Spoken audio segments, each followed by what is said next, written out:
Hello and welcome to CDW fourth quarter 2022 earnings call. My name is Drew and I'll be your operator today. If you would like to ask a question during today's call, please press star followed by 1 on your telephone keypad. If you change your mind, please press star followed by 2. I would now like to turn the call over to Steve O'Brien, Investor Relations. Please go ahead. Thank you, Drew. Good morning, everyone. Joining me today to review our fourth quarter and full year 2022 results are Chris Leahy, our President and Chief Executive Officer and Chair, and Al Morales, our Chief Financial Officer. Our fourth quarter and full year earnings release was distributed this morning and is available on our website, investor.cdw.com, along with supplemental slides that you can use to follow along during the call.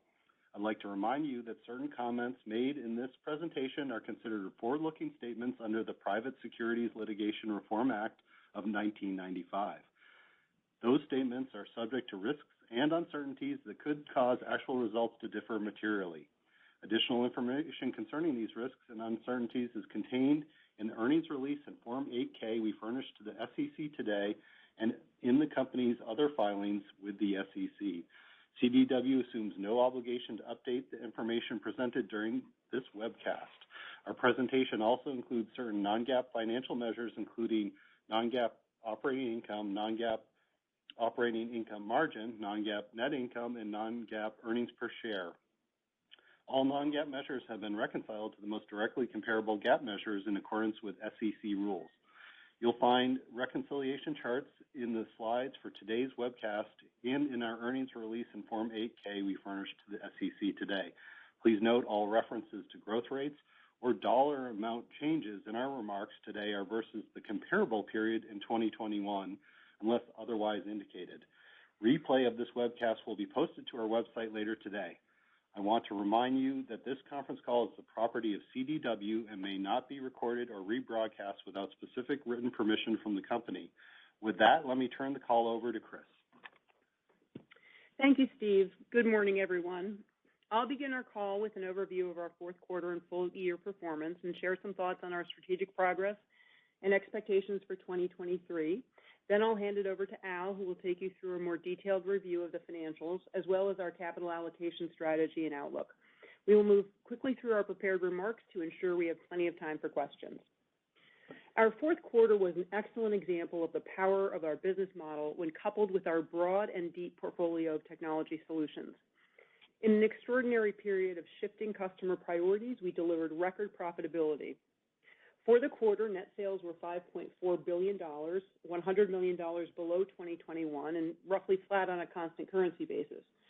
Non-GAAP operating income was $523 million, 23% above last year, and non-GAAP net income per share was $2.50, up 21% year over year, up 22% on a constant currency basis.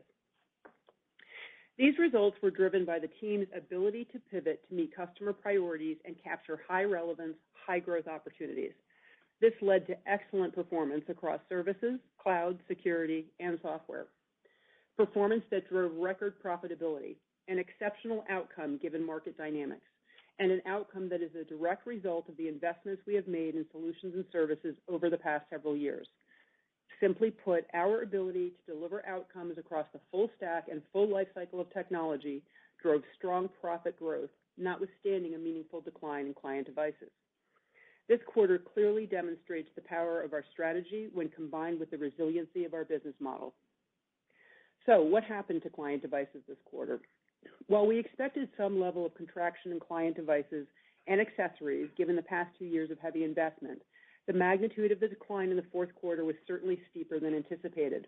The primary driver was the K-12 market, which represented roughly half of the client device decline. We also saw a general moderation in client device demand across channels as economic uncertainty increased. As we always do, we stayed the course on our playbook and maintained our discipline with a focus on our customer and our value proposition. This discipline contributed to this quarter's excellent cash flows and strong economic returns. In Q4, the combination of lower transactional business and the team's success delivering on customer demand for solutions and services led to a meaningful shift in our sales mix. Let me put this in perspective for you. You've heard us speak over time about the impact of solutions mix and notably netted down revenue streams on our financial results. As we have grown our netted down revenue streams over time, total annual customer spend has consistently grown a few hundred basis points faster than net sales. In periods where we mix into more solutions business that nets down and mix out of client device business that fully shows up in net sales, that growth rate spread will be wider. In Q4, an extreme mix shift took place. The result was meaningful customer spend growth, significantly dampened net sales growth, and very healthy gross margins that drove delivery of gross profit. Now let's turn briefly to the full year results. 2022 was a year of financial performance underpinned by progress on our three-part strategy for growth. The first pillar of our strategy is to capture, share, and acquire new customers. One way we do this is through strategic acquisitions. The addition of Sirius is a great example of this. Sirius elevated and expanded our services capabilities, providing an excellent cross-sell opportunity into our existing customer base. At the same time, Sirius customers represent excellent cross-sell opportunity given the broader CDW portfolio. The second pillar of our strategy is to enhance capabilities in high-growth solutions areas. Strategic coworker investments contributed to excellent solutions performance through 2022, with strong growth in cloud, security, and network upgrades. The third pillar of our strategy is to expand services capabilities.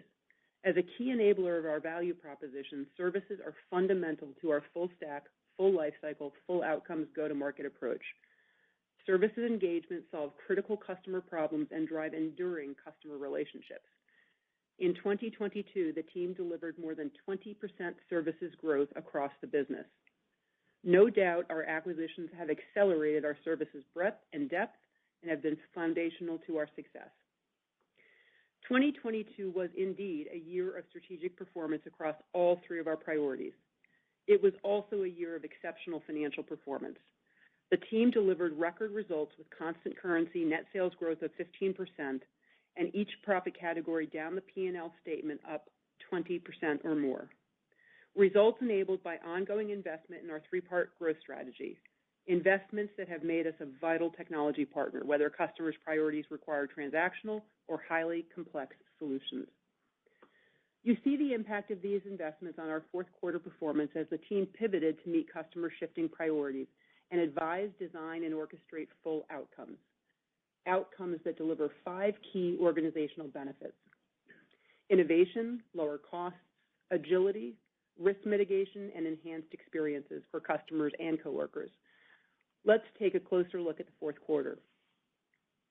There were 3 main drivers of our fourth quarter results: our balanced portfolio of customer end markets, breadth of our product solutions and services portfolio, and relentless execution of our three-part strategy. First, the balanced portfolio of our diverse customer end markets. As you know, we have 5 U.S. sales channels: corporate, small business, healthcare, government, and education. Each channel is a meaningful business on its own, with annual sales ranging from $1.9 billion to over $10 billion over the last 12 months. Within each channel, teams are further segmented to focus on customer end markets, including geographies and verticals. We also have our UK and Canadian operations, which together delivered sales of $2.9 billion. Our corporate team delivered another strong quarter with a 7% sales increase.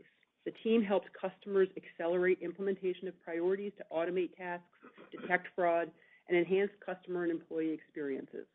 This drove excellent cloud, software, and security results. Our ability to address priorities focused on application and network modernization and consumption-based data center solutions led to excellent services and netcom performance, each up double digits.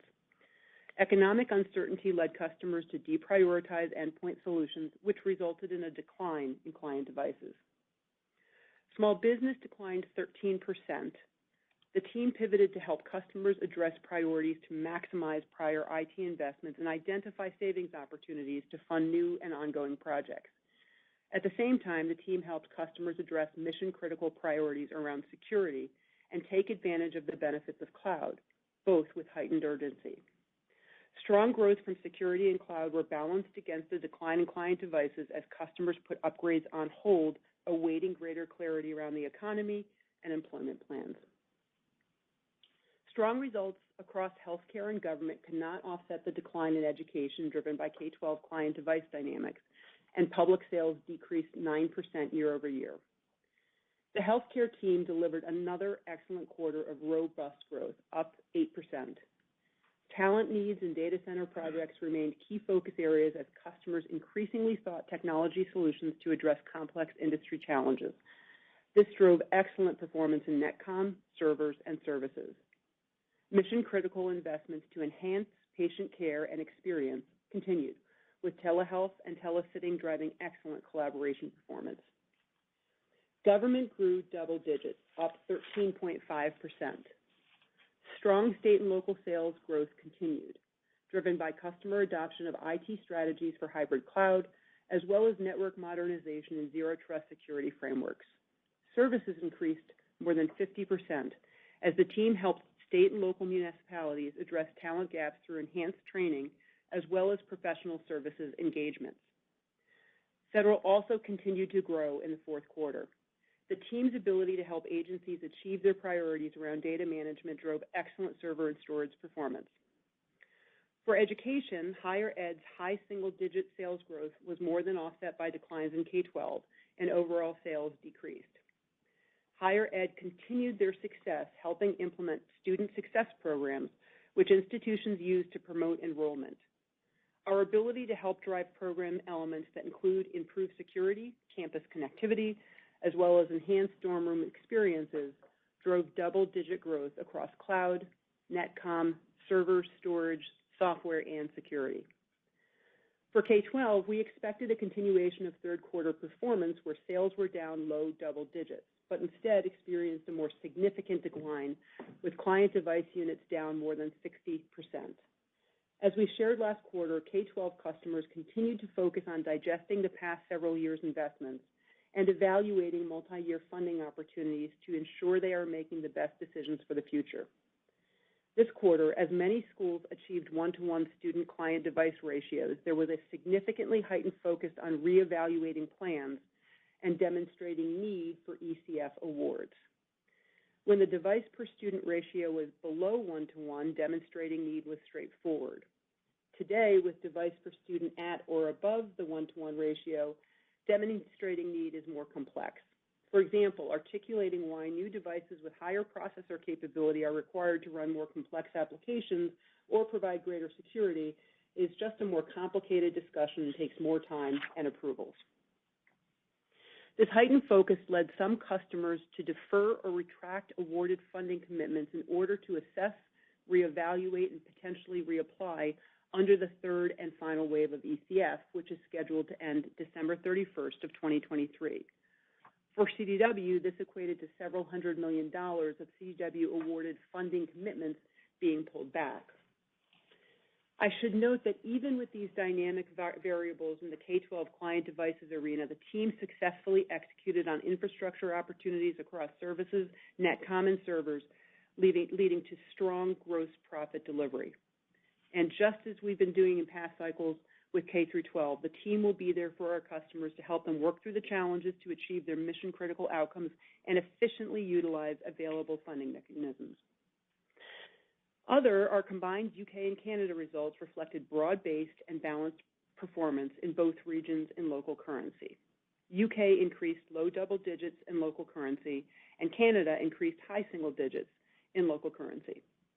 These results continue to demonstrate the grit and resilience of our teams and the power of our investments to drive growth in these markets. As you can see, our diverse end markets are both a key strategic advantage and a driver of our differentiated performance. The second driver of our performance was the broad and deep portfolio. Our ability to address priorities across the entire IT continuum delivered high single-digit growth across our solutions portfolio. U.S. hardware sales declined mid-teens. Within hardware, network modernization and upgrades drove double-digit increases in netcom. These excellent results were not enough to offset the decline in client devices and wraparound accessories. Supply conditions continued to improve across core transactional areas while supply and solutions categories remained tight. Once again, we exited the quarter with an elevated backlog and extended lead times in solutions, and notably in Netcom. We continue to expect this backlog to feather out over time. U.S. software sales increased 8%. Strength was broad-based as we continue to help customers manage data, enhance productivity, and secure their IT environments, with strong double-digit increases in operating systems, application suites, and data management. Cloud remained an important driver of performance across the business and was a meaningful contributor to profitability. Once again, gross profit increased by double digits. Compute database, storage, mobility, and connectivity were key cloud workloads during the period. Security remains top of mind for our customers as cyber threats continue to emerge, evolve, and increase. Our teams delivered excellent results as they continue to conduct vulnerability assessments, implement identity and access management solutions, and provide training to our customers to help manage cloud deployments and enhance endpoint and application security. Services results were stellar again this quarter, up more than 20%, with balanced performance across professional and managed services. Services are integral to today's complex technology solutions. Customers continue to lean into CDW as an extension of their own teams and leverage CDW services as part of their strategy. And that leads to the third driver of our performance this quarter, relentless execution of our three-part growth strategy. Clearly, investments in our customer-centric growth strategy contributed to our strong profitability this quarter. Investments in services and solutions have elevated our relevance to customers to the highest level it has ever been. Our rigorous strategic process that is designed to ensure we can serve customers across the full stack, full life cycle, has made us a vital technology partner, whether customers' priorities require transactional or highly complex solutions. And that leads us to our 2023 outlook. Our baseline view of the U.S. IT market in 2023 is for flattish growth, factoring in both expected mix and the level of overall economic uncertainty. Consistent with economic forecasts, this outlook assumes stronger growth in the second half relative to the first half. We continue to target CDW market outperformance of between 200 and 300 basis points. Our current view of the market recognizes we are operating under greater uncertainty as it incorporates the potential impact of some of our recent wildcards, and indeed, most notably, the economy. With thousands of sellers connecting with customers every day, we have a real-time pulse of the market. As we always do, we will provide an updated perspective on business conditions and refine our view of the market as we move through the year. In the meantime, we will continue to do what we do best, leverage our competitive advantages, and out-execute the competition. Our fourth quarter results highlight that although we cannot definitively know where our customers will place their priorities, there are two things we know for sure. Technology will continue to be a critical driver of outcomes, and with our agility and broad and deep portfolio, we will be there to support our customers wherever their priorities now lie. Now, let me turn it over to Al, who will provide more detail on our financials and outlook. Al? Thank you, Chris, and good morning, everyone. I'll start my prepared remarks with additional detail on the fourth quarter and full year, move to capital allocation priorities, and then finish up with our 2023 outlook. Turning to our fourth quarter P&L on slide 8, consolidated net sales were $5.4 billion, down 1.8% on a reported and an average daily sales basis. On a constant currency average daily sales basis, consolidated net sales declined 0.4%. Net sales were impacted by the significant change in client device demand during the quarter. With the decline in transactional products, there was a meaningful mix shift to solutions and services. Before moving down the rest of the P&L, I want to take a moment to talk about the impact of mixing into solutions and services on our results. Certain solutions, such as software as a service, software assurance, and warranty solutions, as well as agent commission fees, generate meaningful customer spend but are recorded on a netted down basis. Since we are not the primary obligor on these solutions, we record gross profit as our revenue. That is why you sometimes hear us refer to these netted down revenues as 100% gross margin items. You certainly see the impact of this in both our net sales and our gross margin performance this quarter. As we continue to execute on our growth strategy and scale our solutions and services, we expect to continue to grow our netted down revenue streams. All else equal, this mixed dynamic will pressure net sales while remaining neutral to gross profit dollars and expanding gross margins.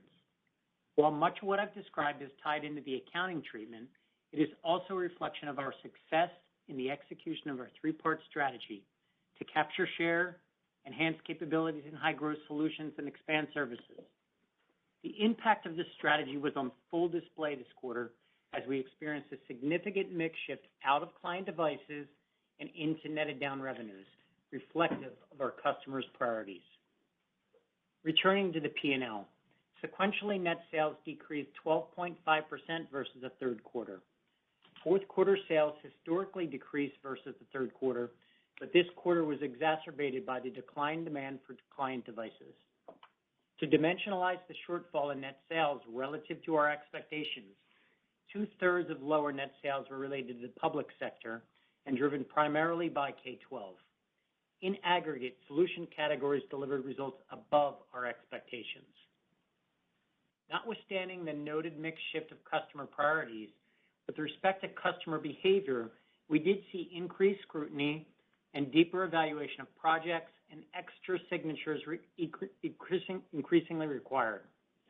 In this environment, our sellers are staying close to their customers and working with their technical coworkers to help customers maximize return on investments.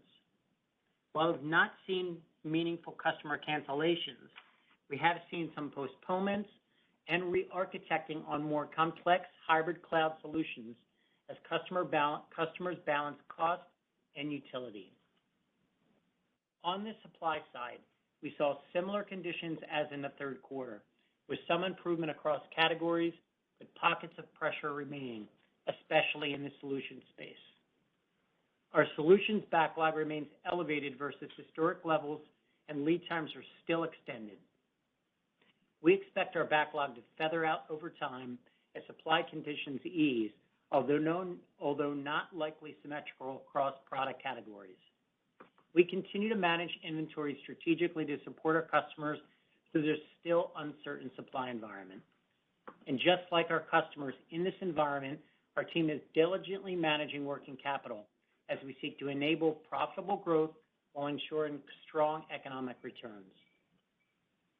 Our coworkers delivered excellent profitability in the quarter. Gross profit was $1.2 billion, a year-over-year increase of 21.1%, lapping for the first time a one-month Sirius contribution in the fourth quarter of 2021.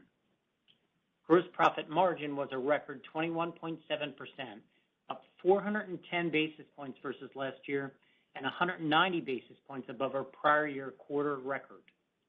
The year-over-year expansion in gross profit margin was driven by several factors. First, product margins benefited from both mix into complex hybrid cloud solutions and lower mix of transactional products. When we mix back into transactional products, we would expect for this benefit to moderate. Second, as we expected for the fourth quarter, a greater mix in the netted down revenues. The category outpaced overall net sales, growing 26% in Q4 2022 compared to the prior year quarter, primarily driven by software as a service. And third, net sales contribution from high-margin services, which increased 28% in Q4 2022 compared to the prior year quarter, with significant contribution from our recent acquisitions. Turning to SG&A on slide 9. Non-GAAP SG&A totaled $658 million for the quarter. The year-over-year increase in non-GAAP SG&A was primarily due to higher payroll, consistent with higher gross profit attainment and higher coworker count. SG&A declined by $26 million compared to the third quarter, reflecting the variable component of our compensation structure, which is principally tied to gross profit attainment. In this uncertain economic environment, we are also being mindful of our discretionary spending and our pace of our hiring. Our fourth quarter expense levels reflect both the benefits of our variable cost model and our prudent expense management.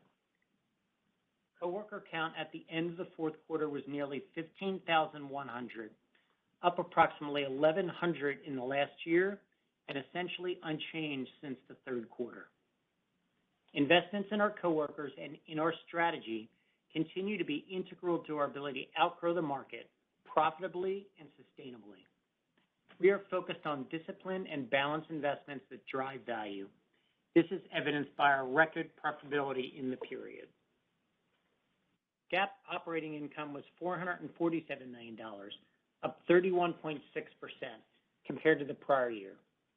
Non-GAAP operating income was $523 million, up 23.2%. Non-GAAP operating income margin was a record 9.6%, up 190 basis points from the prior year and 80 basis points compared to the third quarter. Similar to the third quarter, this improvement was driven by a confluence of favorable factors within gross margin. Moving to slide 10, interest expense was $59 million. Higher interest expense compared to the prior year was primarily driven by the senior notes issued last year to fund the acquisition of Sirius. This level of interest expense was in line with our expectation for the quarter. Our GAAP effective tax rate shown on slide 11 was 24.7%. This resulted in fourth quarter tax expense of $94 million. To get to our non-GAAP effective tax rate, we adjust taxes consistent with non-GAAP net income add-backs as shown on slide 12. For the quarter, our non-GAAP effective tax rate was 25.2%, 30 basis points below our expected range of 25.5 to 26.5% due to lower state taxes as well as non-deductible items. As you can see on slide 13, with fourth quarter weighted average diluted shares of 137 million, GAAP net income per diluted share was $2.09. Our non-GAAP net income was $343 million in the quarter, up 20% on a year-over-year basis. Non-GAAP net income per diluted share was $2.50, up 21%. Turning to full year results on slide 14 through 19. As Chris mentioned, 2022 performance reflected exceptional execution, relentless focus, and a strategy that is working. Net sales were $23.7 billion, an increase of 14% on a reported and an average daily sales basis. On a constant currency average daily sales basis, full year consolidated net sales grew 15.2%. On a combined constant currency basis, we estimate full year sales increased 5%, below our prior expectation of 8.25% due to the moderation in IT market growth as well as a contraction in our premium in the fourth quarter. Gross profit was $4.7 billion, up 31.3%, and gross 19.7%, up approximately 260 basis points year over year. In 2022, software and services accounted for more than 40% of the total gross profit. Organic and inorganic investments in our services and solutions capabilities and a continued shift in the netted down revenues are driving growth. Operating income was $1.7 billion, and non-GAAP operating income was $2.1 billion, up 24.6%.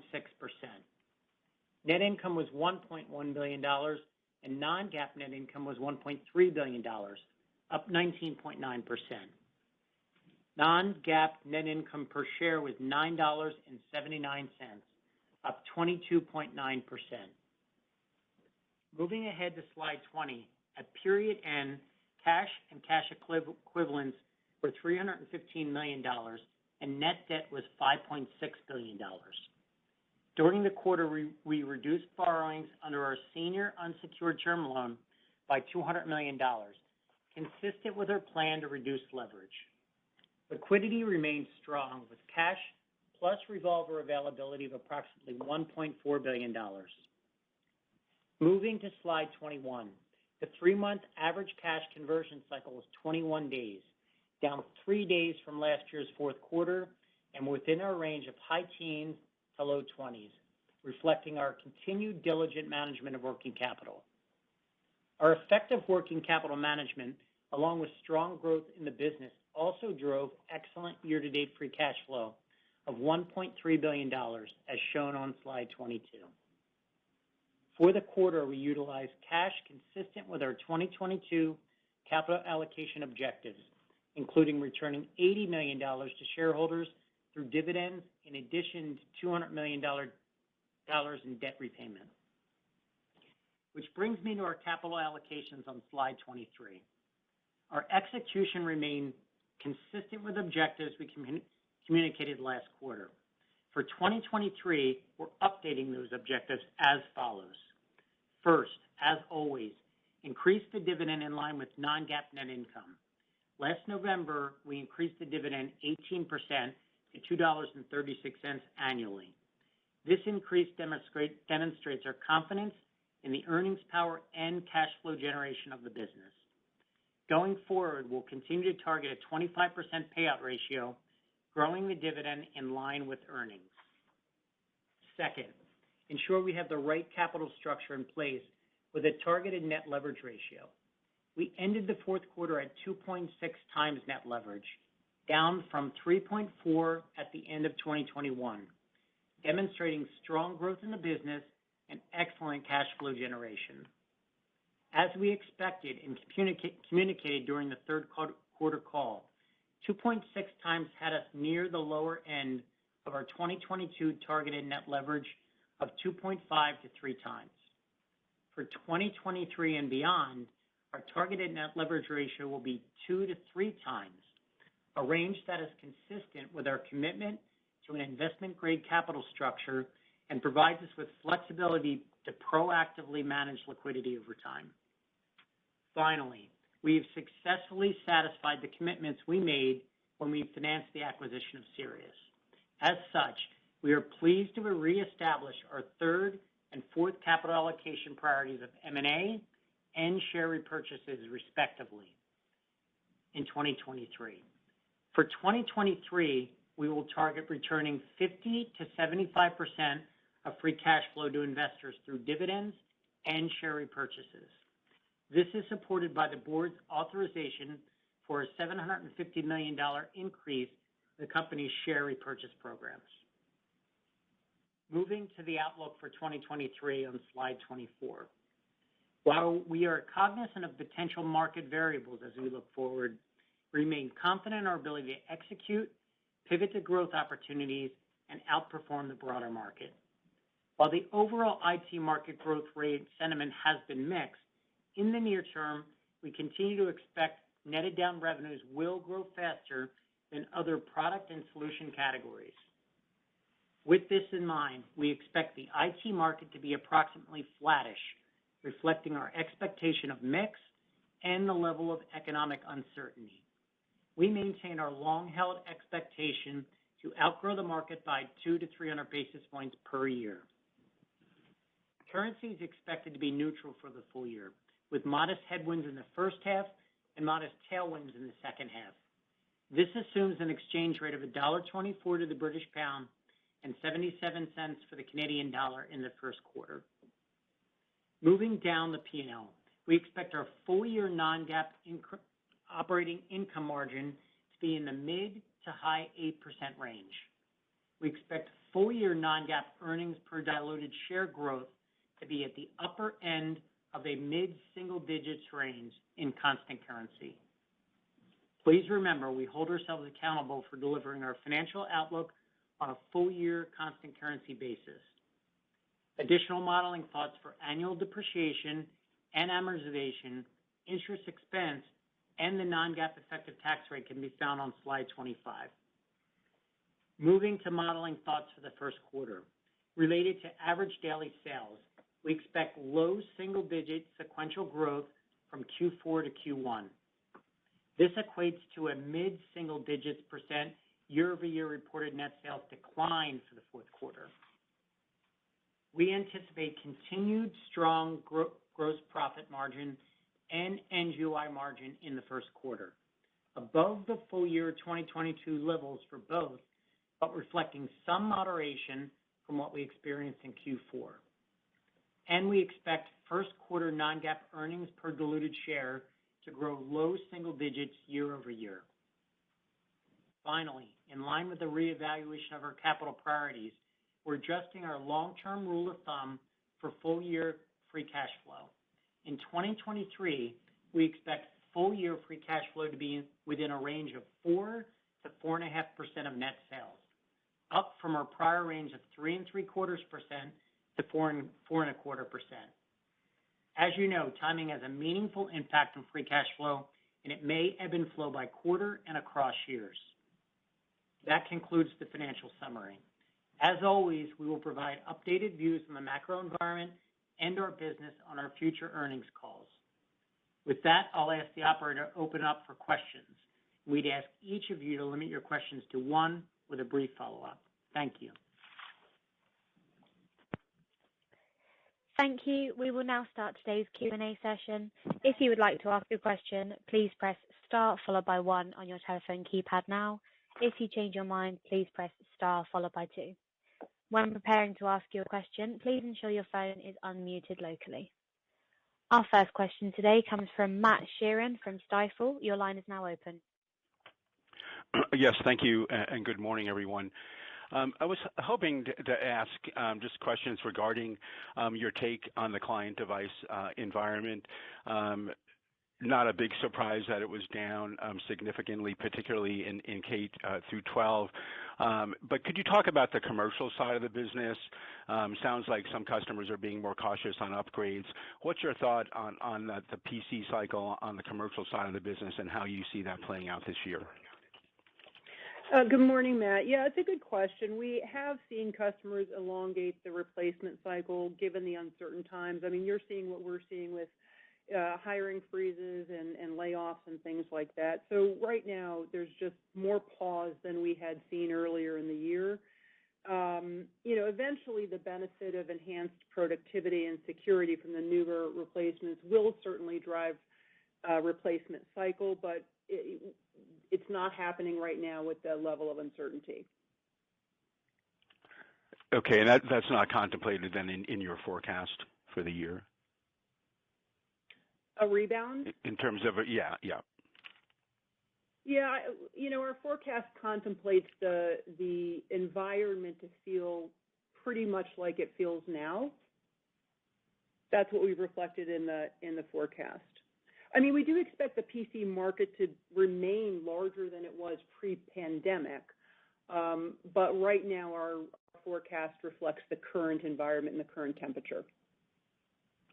Okay, and then in line with that, are you also seeing pricing pressure or ASP declines as memory and other component prices come down, and is that also going to be reflected in your business? Yeah, good morning, Matt. This is Al. We are not seeing, I would say ASPs in the fourth quarter and ongoing continue to be really firm, and so that is not contemplated in our outlook. Okay, thank you very much.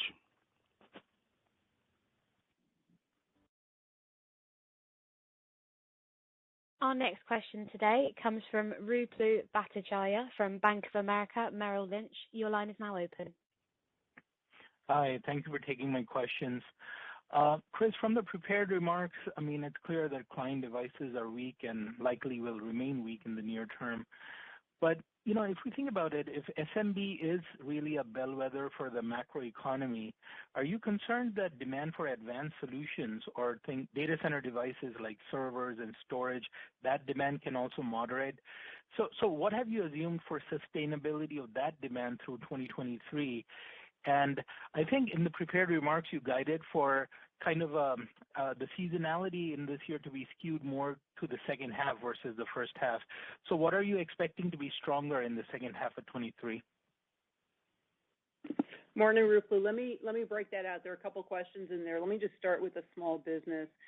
And, what I'd say on small business is the team is really executing well in a fairly cautious environment. And as I did mention, we are helping customers with priorities around infrastructure, networking, et cetera, primarily led by software and cloud. And of course, security is still top of mind. So what we're not seeing is a dampening in the small business of the need to modernize their their infrastructure and maximize their prior investments. So we're seeing what I would say is continued steady demand from our small business customers for sure, with an emphasis again on cloud and security.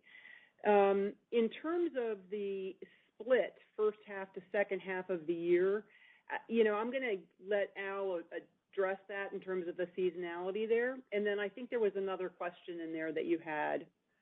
Was there another question that you had? Well, just the sustainability of demand for servers and storage and solutions throughout the year. I mean, do you think that can be better in the second half, or do you think it sustains at this level throughout the year? Yeah, here's what I'd say. I think as we've said for a while now, technology has become more vital to every walk of life and to competitive advantage and to success, et cetera. And we believe it's going to probably be more resilient to a challenging economic environment. Equally, given our business model and the strength of our portfolio, our ability to capture opportunity in a more difficult environment is pretty strong. But our expectation is for a level of resiliency in the technology space. And good morning, Ruplu. Okay. So on your question on seasonality, so first, just look, our outlook is based on the premise we continue to see strength in software and services and lower growth in terms of hardware overall. With respect to the timing of that, first half, our typical seasonality would be first half 48, 49. We'd expect to maybe be slightly below that in the first half, and that's reflective of that continued tilt towards more netted down revenues and cloud, security, et cetera, with the expectation that in the second half, you may see a pickup there more on the client device. And so second half a bit stronger in terms of top line impact, if you will. Ruplu, it's Chris Got again. it. Let me just add that as we think about the customer behavior more recently, and a lot of folks have been talking about extra signatures, a little more scrutiny, et cetera. Yes, we have been seeing that. What we haven't been seeing is a wholesale pullback in projects. In fact, those infrastructure projects that we had talked about being delayed a little bit are actually coming to the forefront. Again, back to the technology being essential to all of our customer base. So we are seeing that resiliency as well. Got it. Thanks for the details there. Can I ask a follow-up? Al, I may have missed this, but on the call, did you mention what was netted down items as a percent of gross profit in the fiscal 4Q? And sounded like that percent was unusually high in the quarter, and you expect that to moderate. But your guide for next year for operating margin, I mean, you're guiding it to be higher at mid to high 8% versus your original guide for this year was low 8%. So I guess my question to you would be, what are you assuming for netted down items as a percent of gross profit in 2023? And in general, can you help us parse out that year-on-year operating margin improvement? What are some of the factors that are driving the increase, and what are some of the headwinds year-on-year? Sure. So let me just start with operating margin. So operating margin, I would most notably point to expectation that we would continue to be somewhat higher on gross margin in 2023 versus 2022. I certainly would not expect that those gross margins would match what we saw in Q4, which was really extraordinary. But I would just start from that square that somewhat higher gross margins in 2023 will certainly drive our NGOI margin, coupled with expectation we'd have some operating leverage there. To your original question on netted down revenues for the quarter, you're right. My prepared remarks noted that netted down revenues grew 26% year over year. On a percentage of GP basis, Ruplu, that was 31% in the fourth quarter, so continue to be really strong.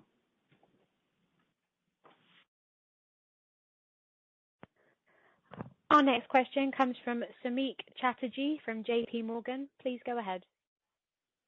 Yep. Hi, and thanks for taking my questions. I guess for the first one, in sort of the capital allocation priorities that you referenced in your prepared remarks, maybe we can sort of get a bit more color about how you're thinking about the M&A pipeline here and sort of what are the focus areas, particularly as you look at sort of the changing mix of where customers are looking to spend.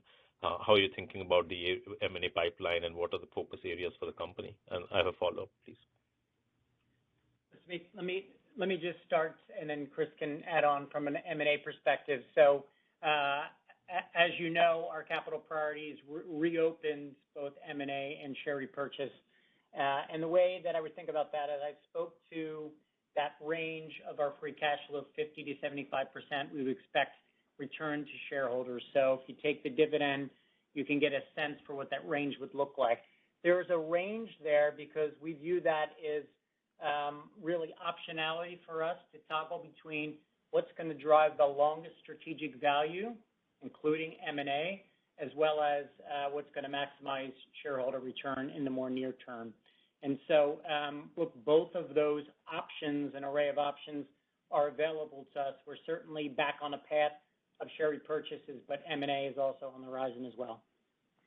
Yeah, and I would just add, we're never out of the market. We did have a pretty heavy year integrating Sirius, which has been incredibly successful and, having an impact in the market.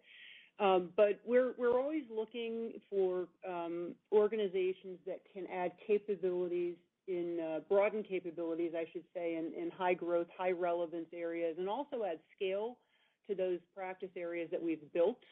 If we can add scale at a faster pace, and we think about geography and our global presence. So we're always looking, and it's good to have a solid year of the Sirius integration behind us. Got it.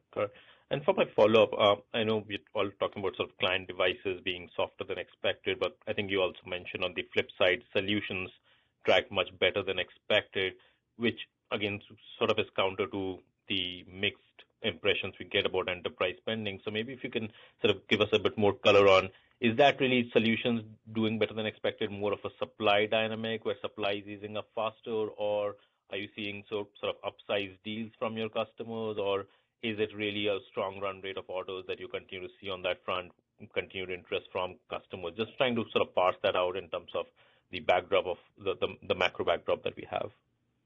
Yeah, no, it's a very fair question, and I would characterize it this way. We are seeing strong demand in the solution space, and while we've had some supply feather out, I mean, where it's really moderated is on the client device space, some pockets in solutions, but we're still carrying heavy backlog, particularly in Netcom. So the demand that you're seeing reflected in our performance is just that. It's demand. It's not a flow through of backlog.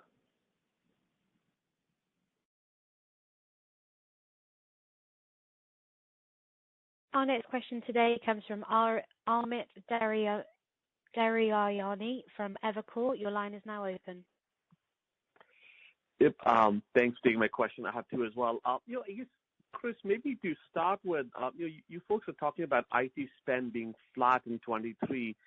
When I listen to IDC, Gartner, even some of your peers, they're all talking about IT spend being up about 3-4%. So from your perspective, where is the biggest delta here versus what you're talking about versus what maybe IDC, Gartner, your peers are saying? And then how much of the delta do you think is, perhaps conservatism, and you can call it where you're seeing that, versus the netted down revenue impact that you have? Good morning, Amit. Well, I wish I could say that it felt stronger out there. I really do, but that's not what the temperature is that we're feeling. So, we build our expectations by listening to our customers. We've got thousands of sellers and technical advisors out there, and it's just the pulse that's coming back to us. And looking at industry and partner data, we're feeling that it's going to be flattish. And then the 200 to 300 basis points of premium that we always commit to would be on top of that. In terms of mix, I guess what I would say is we don't calculate in our customer spend versus net sales as an example, but of course, in this kind of environment, as we've explained, when you've got hardware that's more muted and you've got, in our case, netted down solutions more heavily in the mix, you can expect more meaningful customer spend than the net sales line reflects. But that said, we are right now feeling flattish. Of course, we'll update you as we move through the year, but that's kind of where we feel right now. Got it. It almost seems like you folks should start to guide gross profit dollars growing at a premium to IT spend versus revenues, given the way the mix is going. But that may be a discussion for a different day. But I do want to ask you a follow-up on the Netcom market. You talked about December quarter, I think, was up in that business. I'd love to get a sense, as you see supply starting to improve, especially on the netcom side, are you seeing cancellations or deferrals happening over there? And then how do you think about netcom into 23 in this flat IT spend environment? Good morning, Amit. We are not seeing any level of cancellation or postponements there. The demand on netcom, and you can see from our reported results, really, really strong. We're not getting a lot of help from a supply perspective, honestly. Extended lead time still there. Our backlog has not moved substantially. Really, our backlog has moved more in client, as Chris suggested. Supply is still, there's still friction there on the netcom side, but that's notwithstanding really strong written demand. Perfect. Thank you. Our next question today comes from Erik Woodring from Morgan Stanley. Your line is now open. Great. Thank you. Good morning, guys. Chris, maybe a high-level question for you, and that's now that you have a year of Sirius under your belt, and that being one of the larger acquisitions CDW has done in the last handful of years, how do you think about doing more transformational deals going forward rather than tuck-in deals? And then does kind of the lower leverage targets that you guys communicated today, is that because you want greater flexibility to do larger deals? I just want to kind of get the sense of how you're thinking about transformational deals, because it does seem like Sirius has been a pretty significant success for you, and what your appetite would be for those types of deals going forward. And then I have a follow-up. Look, it's a great question, Eric, and it's all a matter of supply and demand, right? We're pretty particular in looking at organizations that really complement our suite of capabilities and or scale them, along with obviously the financial return, but the fit in terms of culture. And I'll tell you, we've done 8 over 8 quarters, and check. They've all been really outstanding. Now, that said, there are companies out there that we think of and always reflecting on, and some other larger transformational deal would certainly be something we'd consider. But it's a matter of finding them and making sure they're going to fit and provide the financial return. And you asked the question on the debt ratio, though. Al, did you want to tackle that? Sure. So, Eric, obviously we're within our stated range, and I noted that our new leverage range is 2 to 3 times. So certainly we have room in that regard, and I would say as we think about M&A, certainly smaller bolts on, as we've certainly done plenty of, we can do that with free cash flow and with our existing net leverage capacity. As we think about things bigger, obviously we're going to look at what's the best use of our capital, which could include taking on more debt and could include other avenues. I will just note that while our goal is to stay within that investment-grade capital structure, certainly from the rating agencies, we get some room there that if you do larger M&A and you go beyond that, you have a grace period, if you will, and you have time that you then get back into that range. So all of that would be contemplated in our calculus as we think about deals. Okay, totally understand. And then, Chris, I'm not sure who wants to take this one, but, generally I think we've been hearing in the market kind of more weakness at the large enterprise level versus SMBs. Your results would somewhat suggest the opposite, with small business down versus the corporate business up. And so can you maybe just talk about some of the high-level trends you discussed in terms of extra signatures or deal downsizing, how that differs between the corporate business versus SMB business, if you are seeing any differences there? And again, same thing. I know we asked about pricing earlier on this call, but any difference in pricing between corporate versus SMB? And that's it for me. Thanks.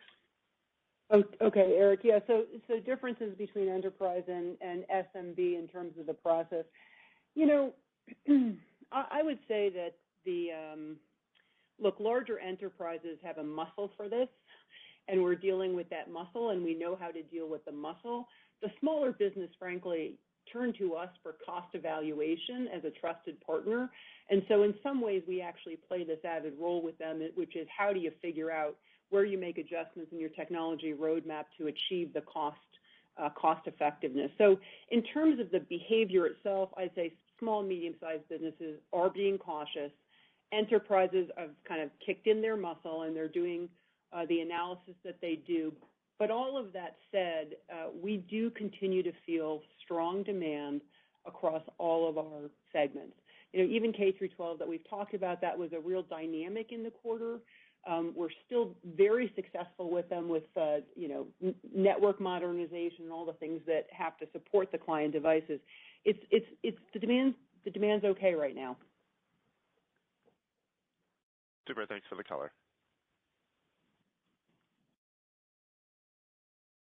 Our next question comes from Shannon Cross from Credit Suisse. Your line is now open. Thank you very much. I was wondering, can you talk a bit about working capital requirements as your model turns more and more to netted down? I noticed inventory levels came down quarter over quarter, even with the shortfall in PCs, and you've raised your target for free cash flow. So just how do you see your cash flow and balance sheet morphing over time? And then I have a follow-up. Thank you. Good morning, Shannon. So a few things. One, we talked about our rule of thumb for free cash flow, and we raised that. And I would say that's a reflection of our continued improvement and progress on really effectively managing working capital, and also a somewhat of effect or supported by the counter-cyclical nature of the business. So obviously, as this economic environment kind of moderates a bit, it actually helps from a cash flow perspective. So both of those things kind of in play. Your comment about netted down, or question about netted down, is a good one. It is a bit of a mathematical exercise, but just recall with our netted down revenues that while they show up in our net sales net, we're actually collecting gross dollars. So what that does from a cash conversion cycle perspective, it actually has the tendency to increase the DSO, increase DPO, given the denominators and the numerators. So the way we think about that is really on a net basis. And, can we continue to make progress within that band of high teens, low 20s on cash conversion? So all of those factors we consider as we're managing the business, including the puts and takes relative to our investments in inventory, as well as how we manage AR and AP. So that's all part of really a dynamic operating model around working capital, and we're making really good progress on that front. Great, thank you. And then can you talk a bit about demand you're seeing for device as a service, infrastructure as a service?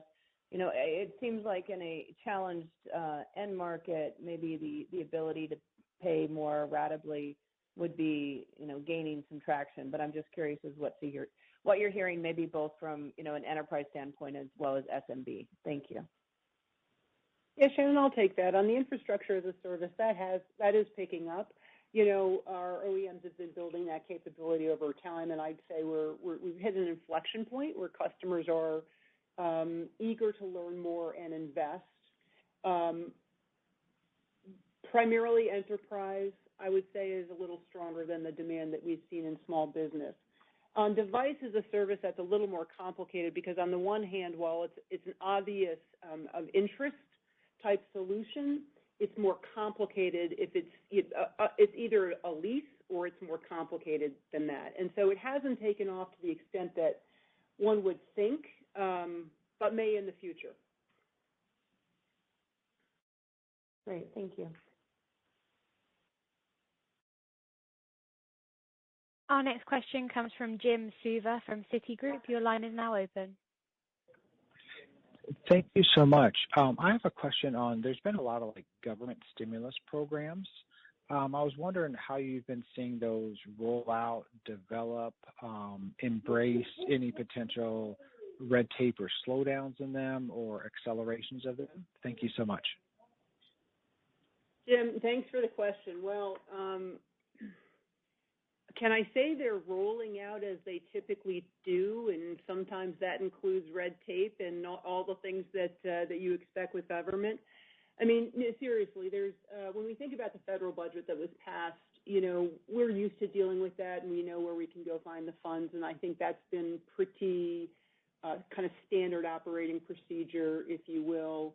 The Infrastructure Act is a little more to figure out where funds that can benefit our customers vis-a-vis technology. That's taking a little bit more time, is what I'd say.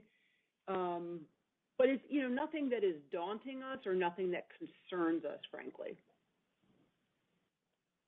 Okay. And have you also been finding a lot of those new programs and systems have been kind of more on the higher end service product offerings that you've had, say, today versus 5 or 10 years ago, meaning more like cloud and security and software solutions as opposed to more kind of plug-and-play hardware solutions? Yeah, that's a great point. The ability to access that funding for more advanced solutions is absolutely there. There's more demand for that versus merely client devices, for example. That's a good point. Security, another one that tends to thread through all of the funding mechanisms at this point. So yeah, that's a good point, and the answer is yes.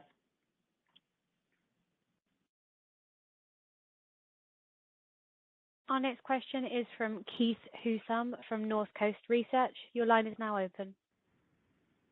Good morning. Appreciate the opportunity. Hey, Chris, just looking at the hiring that you guys did over the year, 1,100 people through the first 3 quarters, and then obviously you guys were flat in the fourth quarter. I guess 2 things. One, is that kind of a testament to your thoughts on the overall market perhaps weakening here as you guys went through the fourth quarter? And then what kind of people were you hiring during the year in order to meet your needs? Yeah, Keith, good morning. As we've been doing over the last few years, we've really been targeting our hiring in a couple of areas. It was the high demand, high capability. So think about the sales organization, think about the practice areas like technical specialists in security and cloud, software, the spaces that we've talked about, and really targeting those areas, along with what I would say is technologists and digital specialists for our own evolution of our business. So that's really where we've been focusing. In terms of as we come into the back half of the year, just consider that disciplined management of the business. As we look out at the economy, as we see what's happening, we're just being very disciplined in the way that we're approaching our own cost management. And you'll see that in some tempering in our hiring in the back half of the year. Great. I appreciate it. And then looking at your guide a little bit more, trying to unpack it, as you think about like the macro environment, are you expecting roughly a flat GDP, and what kind of assumptions are you making for interest rates as you guys thinking about your guide? Yeah, good morning, Keith. I would say just in terms of broad macro GDP, yes, I'd say flat, maybe slightly down, if you will. And so, and you get your translation from an IT market perspective and with all of the components that we talked about, both our mix and uncertainty as well. Interest rates, look, I don't know if we have a formal market view on that. Certainly we make sure that the posture of our capital structure is protecting against that. We do have largely a fixed rate capital structure, but we do have a component of our debt that's term loan, that's adjustable rate. And so the way we think about that is the most effective way to manage our interest rate risk is where we see there's risk there that we might pay down that debt a bit faster. You saw that in the fourth quarter, and we'll continue to operate in that regard. And obviously we think about that in the construct of our overall capital priorities. Our next question is from Adam Tindall from Raymond James. Your line is now open. Okay, thanks for squeezing me in. I wanted to ask on 2023 revenue growth guidance at 2 to 3%. I think it's a lower overall starting point than I can recall in many years. I know your split says the assumption is no market growth, but the largest global distributor just guided to double the growth rate that you're describing. So for investors that take this to mean that your share gain premium is effectively lowering inherently in this guidance, which is notable as we're shifting away from PCs. Maybe you could, Chris, opine on that market share premium piece as we move into a different environment from a mix perspective, away from transactional and towards solutions, and tie into your observations that you saw during Q4. Thanks.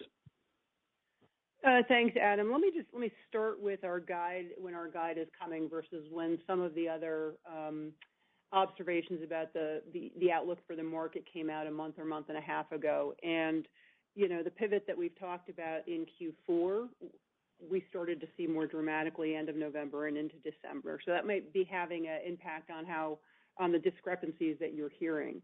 In terms of the 200 to 300 basis points and the validity of the 200 to 300 basis points, I think that question was the one you were asking. We still view that as our target go-get. As we mentioned, Adam, and this might be what you're getting underneath, but as we mentioned, as we think about 2023 and the dynamics that we've seen in the fourth quarter of 2022 continuing into 2023, namely for us, stronger growth in cloud and software as a service and security and more muted hardware sales, that does mean that our customer spend will be more meaningfully greater than the number. I think you gave a 2.5% figure. It will be meaningfully greater than that number. So we would look at that outperformance as 200 to 300 basis points plus, if I could put it that way. Okay. And maybe just a quick follow-up, Al, on the Q1 guidance. In years past, CDW would talk about seasonal being down high single digits sequentially, 7-8% down. Today, you're guiding flat to low single digit growth sequentially. And as I think about the mix of the business, with Sirius being in there, I would think it would be even more seasonal to Q1 given the enterprise focus. So maybe just help me understand the change now to seasonality versus historically. Thank you. Sure. Thanks, Adam. Look, the most notable thing I would just say is the Q4 was a very extreme period. And so as we look at Q1, you're right. Seasonally, we would typically say there would be a contraction to Q1. And I guess what you should take from that is, while thematically we'd still expect this mix into netted down and lower transactional, maybe not as extreme as what we saw in Q4. And therefore, with some of that balancing out, we'd expect that we'd have modest growth on the top line in the first quarter. And then again, a little more modest in terms of the gross margin. So just really kind of a bit of a dampening effect of the extremity that we saw in Q4. Got it. Thank you. There are no further questions at this time. I will now hand you back over to CDW for closing remarks. Thank you, Drew, and let me close by recognizing the incredible dedication and hard work of our 15,100 coworkers around the globe. Your ongoing commitment to serving our customers is what makes us successful. And thank you to our customers for the privilege and opportunity to help you achieve your goals. And thank you to those listening for your time and continued interest in CDW. Al and I look forward to talking to you next quarter.